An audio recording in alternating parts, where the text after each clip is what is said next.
সবাইকে টরন্টো সবজি বাগানের পক্ষ থেকে শুভেচ্ছা।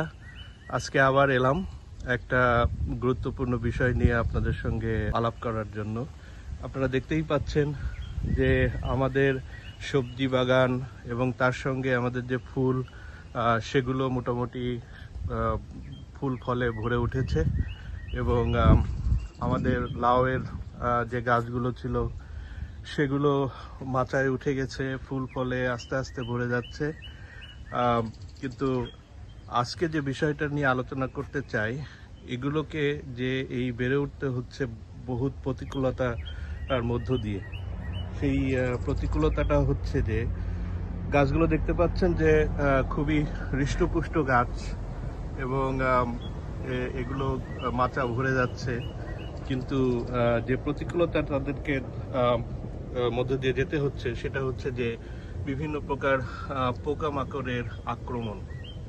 এবং এই পোকামাকড়ের আক্রমণের কারণে তাদের যেভাবে বেড়ে ওঠার কথা সুন্দর সুষ্ঠুভাবে, সেভাবে গাছগুলো বেড়ে উঠতে পারছে না। কিন্তু এখন যে সমস্যাগুলোর সম্মুখীন আমরা হচ্ছি সেগুলো হচ্ছে বিভিন্ন প্রকার পোকামাকড়ের আক্রমণ। আপনারা দেখতেই পাচ্ছেন যে আমাদের গাছগুলো বেড়ে উঠেছে ঠিকই, কিন্তু সেগুলোতে অসংখ্য পোকামাকড়ের আক্রমণ পাতাগুলোকে একদম ঝাঁঝা করে ফেলেছে এবং অনেক পাতা কুকড়ায় গেছে। আপনারা যদি দেখতে পাচ্ছেন যে এটা হচ্ছে একটা চিচিঙ্গার গাছ এবং দেখতে পাচ্ছেন যে পাতাগুলো খেয়ে ফেলেছে এবং ঝাঁঝা করে ফেলেছে। পাচ্ছেন যে আমাদের শসা গাছ, সেই গাছগুলো কি সুন্দর বেড়ে উঠেছে এবং আমাদের এখানে শসা গাছে ফুল চলে এসেছে, শসাও আমাদের ধরে গেছে। কিন্তু সমস্যা একটাই, এখানে প্রচণ্ড পোকার আক্রমণ। সেই পোকার আক্রমণের অন্যতম একটা কারণ হচ্ছে যে এবারকের আবহাওয়াটা আমাদের কাছে খুব একটা অনুকূল মনে হচ্ছে না। তার কারণ হচ্ছে যে দেখা যাচ্ছে যে বৃষ্টি, তারপরে আবার দেখা যাচ্ছে যে ঠান্ডা, আবার দেখা যাচ্ছে যে অত্যন্ত গরম। এবং এই ঠান্ডা, গরম, বৃষ্টি, ভ্যাপসা গরম এইসবের কারণে গাছগুলোতে বিভিন্ন রকম পোকামাকড় বা রোগ জীবাণুর আক্রমণ হচ্ছে।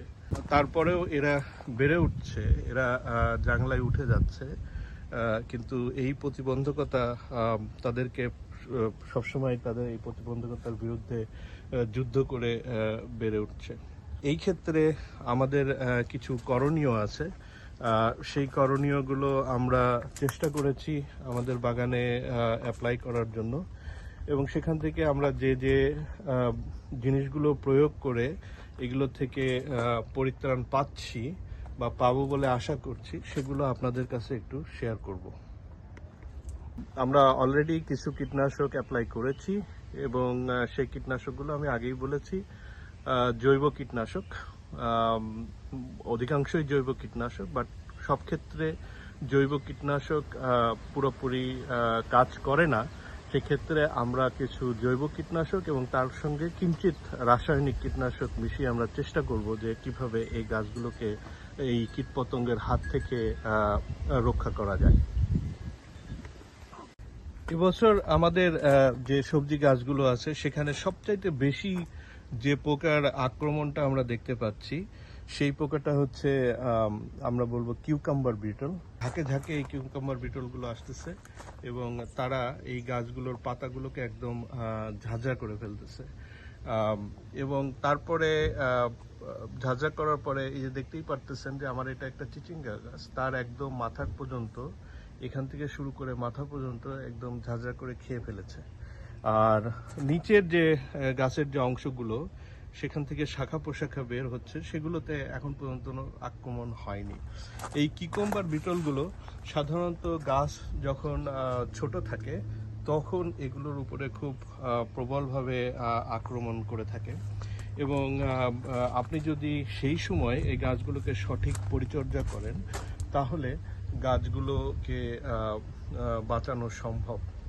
আমাদের শুধু একটা জিনিস মনে রাখতে হবে যে এই কিউকাম্বার ব্রিটল খুব সহজে আসলে এটার থেকে পরিত্রাণ পাওয়া যায় না, কিন্তু আপনারা যেটা করতে পারেন যে এটাকে নিয়মিতভাবে যে ধরনের অর্গানিক বা অর্গানিক রাসায়নিক মিক্স যে কীটনাশকগুলো আছে সেগুলোর মাধ্যমে এদেরকে নিয়ন্ত্রণে রাখতে হবে। গাছগুলো যখন বড় হয়ে মাচায় উঠে যাবে তখন আসলে এরা আক্রমণ করলেও খুব একটা বেশি এরা সুবিধা করতে পারে না। গাছগুলোকে আমরা এই কিউকাম্বার ব্রিটল নিয়ন্ত্রণের জন্য যে উপায়গুলো আছে সেগুলো আমরা অ্যাপ্লাই করার চেষ্টা করেছি এবং গাছগুলোকে বিভিন্ন প্রকার সার বা পাতা পরিষ্কার করে দেওয়া সেগুলো আমরা করেছি। করার কারণে গাছগুলো এখন পর্যন্ত পুষ্ট আছে। হয়তোবা গাছের উপরের প্রথম মেইন ডগাটা নষ্ট হয়ে গেছে, কিন্তু গাছের যে অন্যান্য শাখা প্রশাখাগুলো আছে সেগুলো এখনো অনেক তরতাজা এবং ভালো আছে।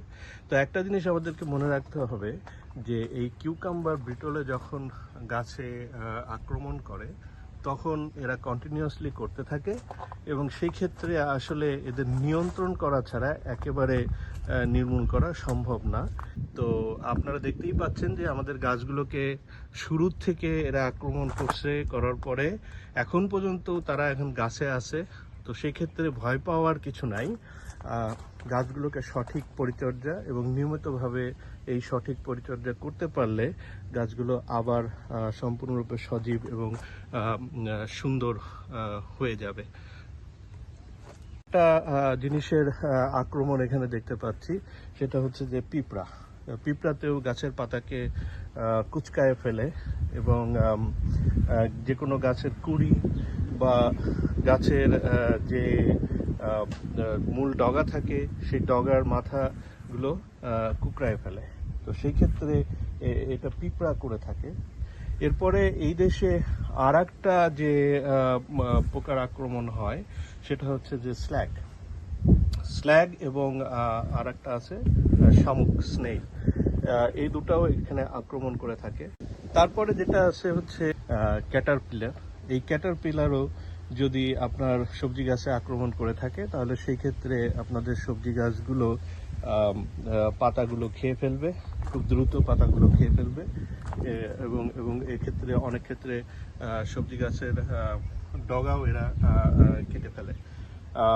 এবং যখন দেখবেন যে একটু ভ্যাপসা গরম বা একটু হিউমিডিটি যখন একটু বেশি থাকে সেই সময়টাতে আসলে এক ধরনের ছোট ছোট ছোট ছোট পোকা আছে যেগুলোকে বলে জাব পোকা। এই জাব পোকা সম্পর্কে আপনারা সবাই অবগত আছেন। এগুলো ঝাঁকে ঝাঁকে আসে এবং এটা কিছু সময়ের জন্য, যখন আসলে আবহাওয়া তাদের অনুকূলে থাকে তখন এরা গাছগুলোকে আক্রমণ করে থাকে।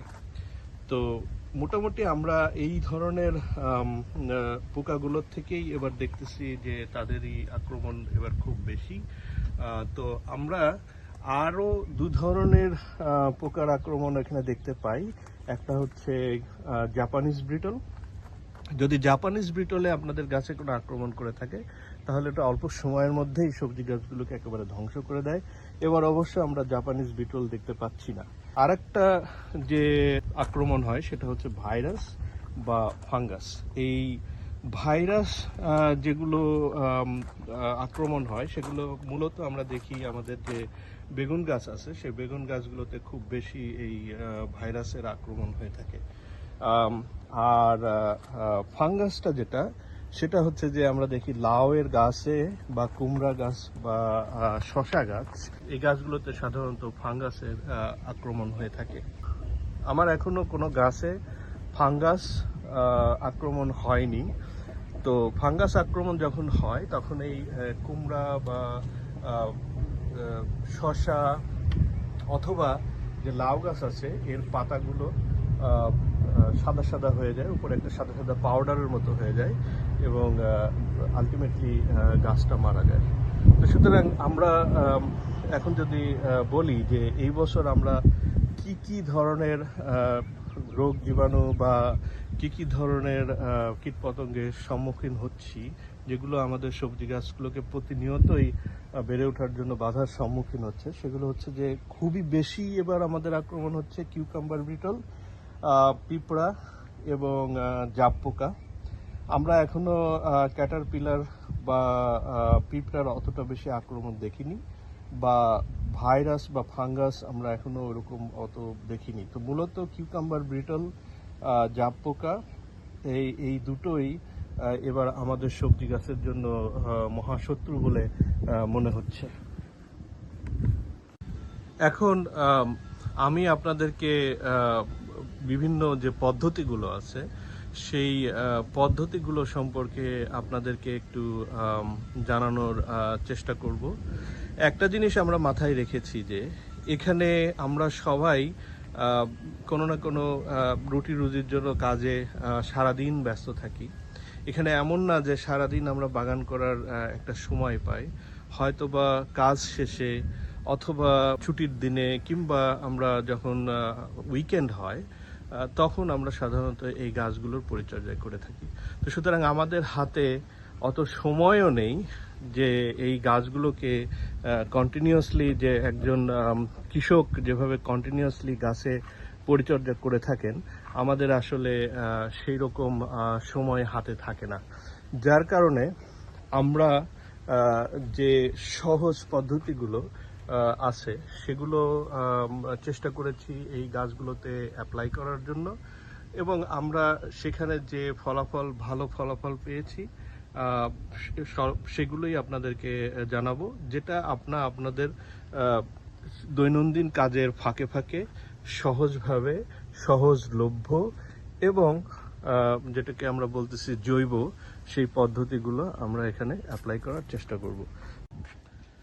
এই কীটনাশক যেগুলো আছে সেগুলোকে আমরা দুভাগে ভাগ করেছি। একটা হচ্ছে আমরা যেটাকে বলতেছি মেকানিক্যাল প্রসেস, যেটাকে আমরা বলি যান্ত্রিক পদ্ধতি, আর আরেকটা হচ্ছে অর্গানিক প্রসেস বা organic and chemical mix process. Mechanical পদ্ধতি হলো হচ্ছে যে শাখা বা প্রশাখা গাছের বা যে পাতাটা আক্রান্ত হয়েছে সে পাতাটাকে ছিঁড়ে ফেলে ডিস্ট্রয় করে দেওয়া। ডিস্ট্রয় করতে হলে এটাকে হয়তো বা আমরা পুড়িয়ে ফেলতে পারি অথবা মাটির নিচে পুঁতে রাখতে পারি। এটা হচ্ছে একটা মেকানিক্যাল পদ্ধতি। আর একটা হচ্ছে যে বিভিন্ন প্রকারের ট্র্যাপ ইউজ করা। এখানে খুব কম পয়সায় আমি এই ট্র্যাপগুলো পেয়েছি। দেখতেই পাচ্ছেন যে $3 দাম। এই দু ধরনের ট্র্যাপ আমি ডলারামা, এখানে যে ডলার স্টোর, খুব পপুলার একটা স্টোর, সেখানে আমরা পেয়েছি। এটার মধ্যে একটা সলিউশন দিতে হয়। এটা খুললে, প্যাচ দিয়ে খুললে নিচে একটা কন্টেনার পাবেন। এই কন্টেনারটার মধ্যে আমরা এখন 1/2 কাপ চিনি দিয়ে দিচ্ছি।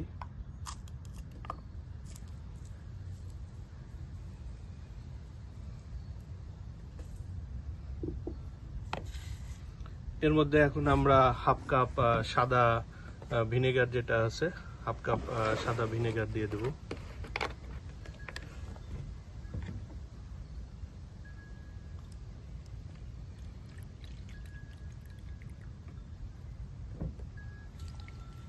এবং তার মধ্যে আমরা 1.5 কাপ নর্মাল পানি দিয়ে দেব।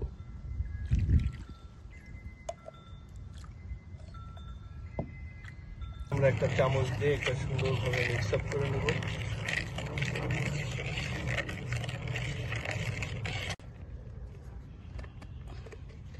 আর যে জায়গাগুলোতে সাধারণত এই ধরনের পোকামাকড়গুলোর আক্রমণ হয় সেই জায়গায় ঝুলিয়ে দিতে পারেন। একটা জিনিস আমাদের মনে রাখতে হবে যে এই ট্র্যাপগুলো সাধারণত হলুদ কালারের হয়, তার কারণ হলুদ কালার যে কোনো পোকামাকড়কে আকৃষ্ট করে থাকে।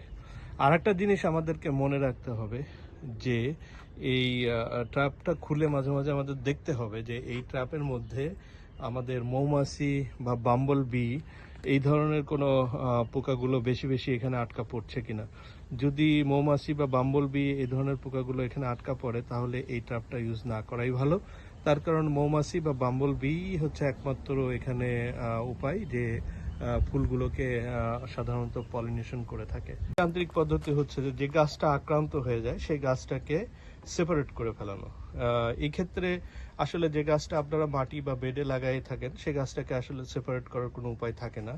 এই জন্য আমরা মরিচ বা যে বেগুন গাছগুলো আছে সেই গাছগুলোকে আমরা বিভিন্ন বাকেট বা টবে চাষ করার চেষ্টা করেছি, যাতে এই ধরনের যখন আক্রান্ত হবে, এই গাছটা দেখতেই পাচ্ছেন যে এইটা আক্রান্ত হয়েছে, এবং সেটাকে আমরা যে মূল যে আমার যে জায়গায় এইগুলো আছে সেগুলোর থেকে একটু আলাদাভাবে আমরা এটাকে সেপারেট করে ফেলেছি। তো সুতরাং এটাকে যেটা আপনার দেখবেন যে এই ধরনের একটা পার্টিকুলার গাছে আক্রমণ হয়েছে সেই গাছটাকে আমরা সেপারেট করে ফেলবো এবং সেপারেটলি তাকে বিভিন্ন পদ্ধতি দিয়ে ট্রিট করব। আর যে অর্গানিক যে পদ্ধতিগুলো আছে সেগুলোর মধ্যে অন্যতম হচ্ছে যে হলুদের গুঁড়া, এবং এখানে কিছু ছাই আছে। এই দুটো খুবই কার্যকরী এবং গুরুত্বপূর্ণ। হলুদের গুঁড়াটা 1 টেবিল চামচ এবং 1 লিটার পানিতে মিশিয়ে আপনারা স্প্রে করলেন। তাছাড়াও শুধুমাত্র হলুদের গুঁড়াটা সরাসরি আপনারা গাছের ডগায় বা মাথার উপরে ছিটিয়ে দিতে পারেন। সেক্ষেত্রেও আপনারা এই কিউকাম্বার বিটল থেকে কিছুটা হলেও নিস্তার পেতে পারেন। তারপরে আছে হচ্ছে রসুন, 1 টেবিল চামচ রসুনের রস, এবং সেটা 1 লিটার পানির মধ্যে মিশিয়ে আমরা যদি গাছে স্প্রে করতে পারি তাহলে সেই ক্ষেত্রে কিউকাম্বার বিটল এবং জাপানিজ বিটল যেটা বললাম সেই ক্ষেত্রেও কিছুটা হলেও আপনারা এটাকে কন্ট্রোল করতে পারবেন। আর একটা খুবই ইম্পর্টেন্ট জিনিস হচ্ছে যে এখানে সেটা হচ্ছে যে নিম অয়েল, এবং নিম অয়েলের সাথে আমাদেরকে আর একটা জিনিস দিতে হয়, ইনসেকটিসাইড সোপ। সুতরাং শুধু নিম অয়েল পানির সঙ্গে মিশিয়ে স্প্রে করলে হয় না, এর সঙ্গে একটা ইনসেকটিসাইড সোপ কিনতে পাওয়া যায়, সেটা দিয়ে এটা মিক্স করতে হয়। এখন গাছে আমাদেরকে এগুলো স্প্রে করতে হলে আমাদের একটা আসলে স্প্রেয়ার লাগে। তো এখানে আমি 2 ধরনের স্প্রেয়ার দেখিয়েছি, যেহেতু আমাদের বাগানটা দেখতে পাচ্ছেন যে অনেক বড় সবজি বাগান, তো সুতরাং আমাদের ছোটোখাটো কোনো স্প্রেয়ার দিয়ে এখানে খুব একটা কাজ হয় না, তাই আমরা আপনাদেরকে 2টো স্প্রেয়ারই দেখানোর চেষ্টা করেছি। এখানে একটা স্প্রেয়ার দেখতে পাচ্ছেন ছোট, এবং আরেকটা স্প্রেয়ার দেখতে পাচ্ছেন বড়। ছোট স্প্রেয়ারটা আপনারা যে কোনো ডলার স্টোর থেকে $2 থেকে $3 মধ্যে পেয়ে যাবেন, আর এই বড় স্প্রেয়ারটা আপনারা যে কোনো গার্ডেন স্টোর থেকে পাবেন অথবা অ্যামাজন থেকে পাবেন। দাম ভ্যারি করে $20 থেকে $25 মধ্যে। তো বড় স্প্রেয়ারটার একটা বিশেষ সুবিধা হচ্ছে যে এটার মধ্যে আপনারা একটা বেশি পরিমাণে সলিউশন তৈরি করে রাখলেন, যখন দরকার হলো তখন আপনারা এগুলোকে ব্যবহার করতে পারবেন। চলুন আমরা প্রথমেই নিম অয়েলটা আপনারা কিভাবে মিক্স আপ করবেন সেটা আপনাদেরকে একটু দেখিয়ে দেব। সো নিম অয়েলটা, আমরা যে নিম অয়েলটা এখানে দেখাচ্ছি, এই নিম অয়েলটা আমরা অ্যামাজন থেকে কিনেছিলাম। নিম অয়েলটা এখানে অনেক গার্ডেন স্টোরেও পাবেন, বাট একটা জিনিস নিম অয়েল কেনার ক্ষেত্রে আপনাদেরকে খেয়াল রাখতে হবে যে এখানে লেখা আছে, দেখবেন যে 100% অর্গানিক এবং পিওর, এবং সবচেয়ে বেশি ইম্পর্টেন্ট যেটা কোল্ড প্রেস, অর্থাৎ যেটা কোল্ড প্রেস সেটা কিনবেন এবং সেটাই আপনারা ব্যবহার করে থাকবেন। এবং আপনারা দেখতে পাচ্ছেন যে এইটা USDA অনুমোদিত একটা অর্গানিক পেস্টিসাইড। সুতরাং এই নিম অয়েলটা আপনারা কিনতে পারেন। আমরা অ্যামাজন থেকে এই নিম অয়েলটা কিনে থাকি। নিম অয়েলটা প্রায় 500 ml এর মতো থাকে এর মধ্যে। এটা অনেক দিন আপনাদের চলে যাবে। এরপরে আমাদের যেটা আরেকটা জিনিসটি লাগবে সেটা হচ্ছে যে ইনসেকটিসাইডাল সোপ, যেটা হচ্ছে যে স্পেশালি ফর পেস্টিসাইডের জন্য তৈরি করা। এটা এক ধরনের সাবান পানি, কিন্তু আপনারা অনেকেই ডিরেক্ট কিচেনের যে ডিটারজেন্ট আছে অথবা লিকুইড ডিটারজেন্ট আছে অথবা যে সাবান আছে, সাবান পানি তৈরি করে নিম অয়েলের সঙ্গে মিক্স আপ করতে যান, সেক্ষেত্রে পাতার ক্ষতি হতে পারে। কারণ ক্ষারের মাত্রা বিভিন্ন ধরনের যে ডিটারজেন্টগুলো আছে তাদের মধ্যে ভিন্নতা আছে। তো আমরা চেষ্টা করব যে এই ইনসেকটিসাইডাল সোপটা কেনার জন্য। এই ইনসেকটিসাইডাল সোপটা আপনারা যে কোনো গার্ডেন স্টোরে পাবেন অথবা অ্যামাজনে পাবেন। এগুলোর প্রাইস খুব একটা বেশি না। এখন কেন আমাদের নিম অয়েলের সাথে আসলে এই ইনসেকটিসাইড সোপ সেটা আমাদের লাগবে। নিম অয়েল পানিতে, যে কোনো তেল দেখবেন পানিতে দিলে এটা ভেসে থাকে, সুতরাং এটা পানিতে ডিজলভ হয় না। এটা ডিজলভ হওয়ার জন্য আমাদের দরকার ইনসেকটিসিডাল যে সোপটা আছে সেই সোপটা আমাদের দরকার। আমি এখানে 2 লিটার পরিমাণ পানি, আমার যে বড় স্প্রেয়ারটা আছে সেই স্প্রেয়ারের মধ্যে আমি 2 লিটার পরিমাণ পানি নিয়ে নিয়েছি। আপনারা দেখতেই পাচ্ছেন যে 2 লিটারের যে দাগটা আছে ঠিক সেই বরাবর পানির লেয়ারটা দেখা যাচ্ছে। আমরা 2 লিটার পরিমাণ পানি নিয়েছি। এখন এর মধ্যে 1 টেবিল চামচ আমরা নিম অয়েল দিব।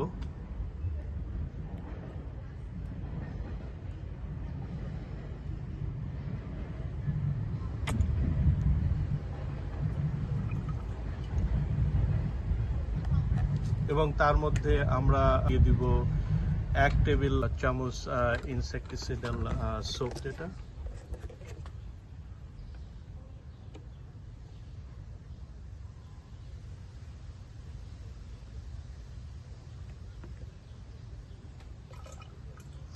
এখন এর মধ্যে দেওয়ার পরে আমরা এই সলিউশনটাকে মুখ বন্ধ করে ঢাকিয়ে নেব যাতে এটা মিক্স আপ হয়ে যায় ঠিক মতো। আপনারা বুঝতে পারবেন যে কখন এটা মিক্স আপ হয়ে গেছে। বেশিক্ষণ ঝাঁকানো লাগবে না, এই কয়েকটা এরকম ঝাঁকি দিলেই মোটামুটি এটা মিক্স আপ হয়ে যাবে। এবং যখন আপনারা এটা স্প্রে করবেন তখন আবার এটাকে ঝাঁকিয়ে নেবেন।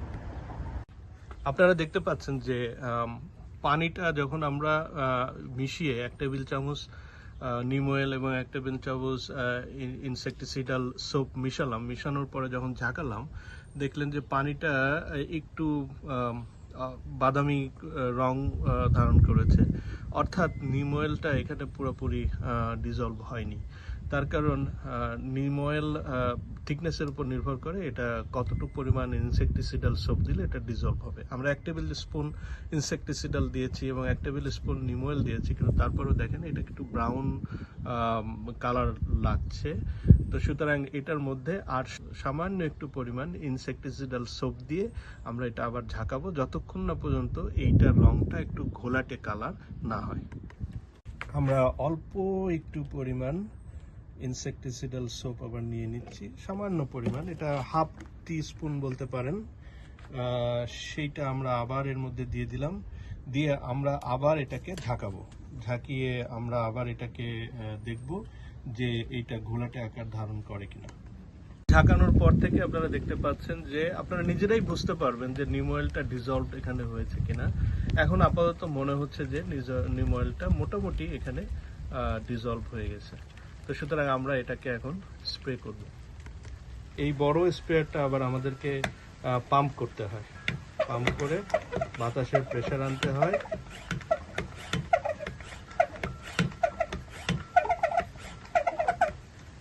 মোটামুটি আমাদের এখানে পাম্প করা হয়ে গেছে। আর একটা জিনিস হচ্ছে যে এখানে আছে হাইড্রোজেন পারঅক্সাইড এবং বেকিং সোডা। এই দুটো জিনিস খুবই স্বল্প মূল্য, বাট এই দুটোর কার্যকারিতা অনেক গুণ বেশি। যদি আপনারা দেখেন যে লাউ, কুমড়া বা শশা গাছ, এই গাছগুলোর পাতাগুলোতে সাদা সাদা ছোপ ছোপ পড়ে গেছে, হাত দিলে একটু পাউডারের মতো লাগে, তাহলে বুঝবেন যে গাছে ফাঙ্গাল ইনফেকশন হয়েছে। এবং সেই ক্ষেত্রে আমরা যেটা করব সেটা হচ্ছে যে হাইড্রোজেন পারঅক্সাইড, এই হাইড্রোজেন পারঅক্সাইড, এবং অবশ্যই মনে রাখবেন এটা 3% হতে হবে। এই 3% হাইড্রোজেন পারঅক্সাইড, যেটা 2 টেবিল চামচ 1 লিটার পানির সঙ্গে মিশিয়ে স্প্রে করতে পারেন। এটা 7 থেকে 10 দিন অন্তর অন্তর আপনারা এটা স্প্রে করতে পারেন, যতক্ষণ না পর্যন্ত এই ছত্রাক গাছ থেকে চলে না যায়। আর যেটা করতে পারেন হাইড্রোজেন পারঅক্সাইডের বিকল্প হিসেবে, আপনাদের সবার বাসা বাড়িতে আমরা এটা ব্যবহার করে থাকি, সেটা হচ্ছে বেকিং সোডা। এই বেকিং সোডা আপনারা 1 চা চামচ 1 লিটার পানিতে মিশিয়ে সেই একইভাবে 7 থেকে 10 দিন অন্তর অন্তর আপনারা এটা স্প্রে করতে পারেন। এখন সবচেয়ে গুরুত্বপূর্ণ বিষয় হচ্ছে যে আপনারা যে কীটনাশকটা ব্যবহার করবেন সেই কীটনাশকটা যেদিন প্রয়োগ করবেন সেদিন প্রয়োগ করার সময় একটু মাথায় রাখবেন বা আবহাওয়াটা একটু দেখে নেবেন যে ওই দিন বা ওই দিনের পরের দিন কোনো প্রকার বৃষ্টি হওয়ার সম্ভাবনা আছে কিনা। যদি বৃষ্টি হওয়ার সম্ভাবনা থাকে তাহলে ওই দিন বা তার পরের দিন যদি বৃষ্টি হয় তাহলে সেদিন কীটনাশকটা প্রয়োগ না করাই ভালো। আর এই কীটনাশকগুলো আপনারা প্রয়োগ করবেন সূর্যাস্তের পরে, সাধারণত ওভার দ্য নাইট যাতে এটা কাজ করে সেজন্য সূর্যাস্তের পরে আপনারা এগুলো প্রয়োগ করে থাকবেন। এবং একটা জিনিস সবসময় আপনারা মাথায় রাখবেন যে অতিরিক্ত কীটনাশক প্রয়োগ সেটাও গাছের জন্য ক্ষতির কারণ হয়ে থাকতে পারে। আমরা যে নিয়মগুলো আপনাদেরকে বলেছি 7 থেকে 10 দিন অন্তর অন্তর এটা ব্যবহার করতে হবে। তবে ছাই যে কোনো সময় আপনারা ব্যবহার করতে পারেন এবং ছাই দেওয়ার সময় আপনারা একটা জিনিস খেয়াল রাখবেন যে পাতার উপরে নিচে আপনারা উল্টায় পাল্টায় ছাইটা দিচ্ছেন। তো সবাই আপনারা ভালো থাকবেন। সবাইকে ধন্যবাদ ধৈর্য সহকারে আমাদের ভিডিওটা দেখার জন্য। আমাদের ভিডিওটা আপনাদের কোনো কাজে আসে এবং আপনাদের যদি ভালো লাগে তাহলে আপনারা লাইকস, কমেন্টস এবং শেয়ার করুন। আমাদের পরবর্তী ভিডিও পাওয়ার জন্য সাবস্ক্রাইব করুন। সবাইকে ধন্যবাদ।